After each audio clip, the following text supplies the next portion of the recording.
The corruption scandal of this U.S. Supreme Court Justice Clarence Thomas just gets bigger. There's new reporting from the Washington Post about his wife, Ginni Thomas, and the fact that she received at least $25,000, maybe even much more than that, from conservative Federalist leader Leonard Leo. My name is Dina Sayegdal, reporting from MeidasTouch Network. Let's break this down. Now, I've been reporting a lot about Justice Clarence Thomas.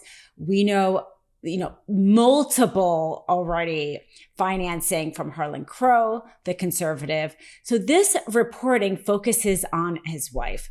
And the reason why it's so important is because, for one, when Leonard Leo paid her, he didn't do it up front. He didn't disclose that he was paying her. What happened was Kellyanne Conway had a polling company, and Leonard Leo asked Kellyanne Conway to charge the nonprofit Judicial Education Project $25,000 in fees for Ginni Thomas, but to not put her name. He specifically did not put her name on it. Now, Kellyanne Conway was asked about this, and this is her reply. But the Washington Post this morning then has this, if you could pull it up for it. It says, judicial activist directed fees to Clarence Thomas' wife and urged no mention of Ginni Thomas, and that Leonard Leo told you, Republican pollster Kellyanne Conway, to build the nonprofit, then use the money to pay the spouse of Supreme Court Justice, but not put her name in it. I'll give you a chance to respond to that, because I've seen other networks this morning really covering this as if it's big, huge breaking news. I'm sure. What do you say? Well, clearly I didn't watch any of that, but this is 2011, 2012, according to the Washington Post. Leonard Leo is quoting that article. I think it's an important quote. He says, I've known the Thomases, they've been my friends since 1990, and I'm very mindful of how vicious and gossipy people can be. So I always try to protect their privacy and their safety. Viciousness from 10 years ago, 11 years ago, has turned into violence now, where people are outside of Supreme Court justices' homes trying to assassinate Justice Kavanaugh while his wife and daughters are sleeping in that home. So these people will stop at nothing. They want Clarence Thomas to resign so Joe Biden, of all people, can replace him with one of his own. In this case, Ginni Thomas was one of my contractors, and she had worked at the Heritage Foundation. She was part of the grassroots, is part of the grassroots.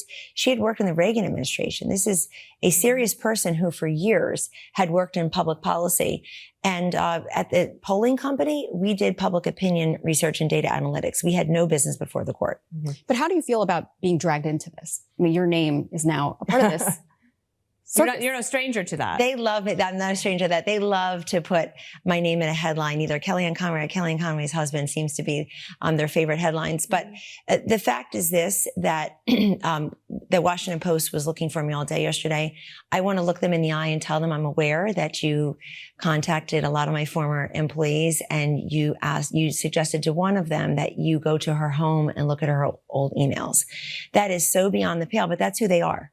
Now, first of all, she makes a big deal about the fact that the polling company was not having business in front of the Supreme Court, which is fine because the polling company wasn't the one who paid Ginni Thomas. So it's irrelevant if the polling company had business in front of the court. The reason why Leonard Leo's payment to Ginni Thomas is so problematic is that actually the Judicial Education Project that actually paid Ginni Thomas did have business in front of the Supreme Court. In fact, it's had 12 different amicus briefs in front of the Supreme Court, one of which was Hobby Lobby, a really prominent case in front of the Supreme Court. Now, the fact that that wasn't disclosed is a huge problem. Did it violate ethical rules? And laws? Maybe not, because as we know, I've said it several times, I think we all know by now that ethical code that applies to other federal and state judges does not apply to the Supreme Court. So there's not an actual rule he could have broken, but that is the problem. We need public scrutiny and disclosure around one of the most honestly, influential and powerful people in the world. There's only 9 Supreme Court justices. And when you make a decision like Dobbs and you take away healthcare from millions of women, You have power. And what comes with that power is a duty to disclose. Would he have recused himself? Maybe not. Again, the Supreme Court, they allow each judge to decide whether or not to recuse himself. But then the public would have known. He had this financial conflict of interest because his wife was earning money from a party that had business in front of the Supreme Court. And then if he did not recuse himself, then the public could have put pressure on Chief Justice Roberts, or at least had known what was happening in their name. Our justices work for us. Now, another really problematic thing is Kellyanne Conway, as well as Leonard Leo. Their justification is that they didn't want there to be gossip or viciousness around Ginni Thomas and her husband. They want this to be private. Well, you know what? If you want your life and your financial to be private, fine.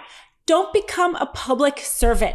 Don't choose to become one of the most powerful judges in the world. Not everybody wants to have everything be public, and that's fine. You have a choice.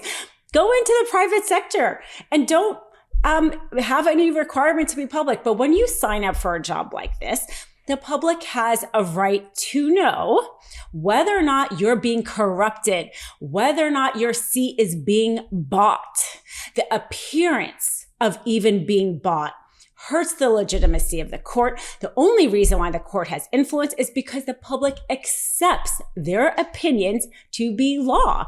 That's why appearance of propriety is so important. The fact that it's Leonard Leo and not somebody else who's funneling money to Ginni Thomas and purposely not disclosing it raises huge alarm bells because of who he is. Senator Sheldon Whitehouse really said it best in a recent Judiciary Committee. He said that it wasn't that Leonard Leo had business in front of the court. It was that his business was the court. This is how influential this person is and how much his whole purpose is shaping the court. And so when you have somebody, this leader of the Federalist Society, who's trying to decide who to place the judges. I mean, he goes and he promotes when nominees are coming, he takes out ads and promotes who he wants his nominees to be. The potential nominees are vetted by the Federal Society before Republicans are willing to vote on them. That's how powerful this person is. So when he's funneling money to the wife of a Supreme Court justice, you know that there's a reason behind it. We all know there's a reason behind it. And again, this is what makes you think, can you actually buy a Supreme Court justice in the United States? And what's also alarming is that he actually just received a huge influx of money. In 2020, one of the organizations that he chairs received $1.6 billion from a conservative donor. So his influence is only going to grow. The amount of money he can spend to influence judges all across the country and our Supreme Court justices is massive.